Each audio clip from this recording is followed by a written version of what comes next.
Okay, so this slightly relies on folks having seen The Lord of the Rings, The Fellowship of the Ring. Great movie, love it. So this poem that I wrote with my good friend Jack Wilson was inspired by that film, and as well as that Cracked.com article about things happening from the point of view of minor characters in films.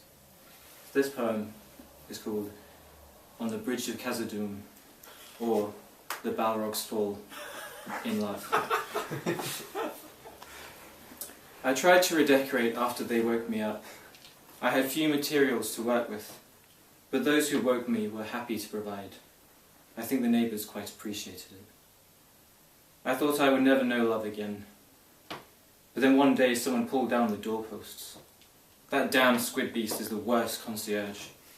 Remind me to give him a terrible reference. Regardless of his incompetence, he showed the guests in, and much to my distaste, they made themselves thoroughly at home. As they were settling into one of the guest rooms, I heard the sound of one of my prized decorations falling down a well.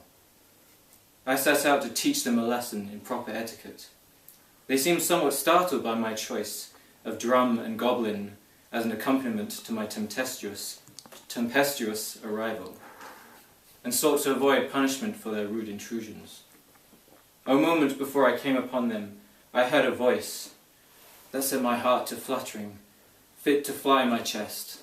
"Swords are no more use here," it said, and I was lost.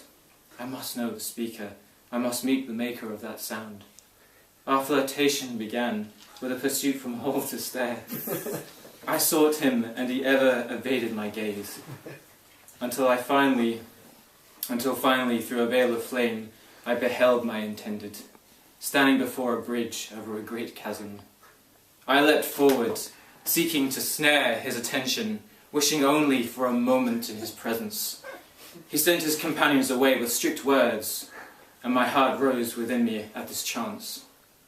At last, we faced each other, separated only by his coquettish refusals, teasing and fending me off, with sword and staff and magical shield. With a roar of passion, I spread my arms to embrace him.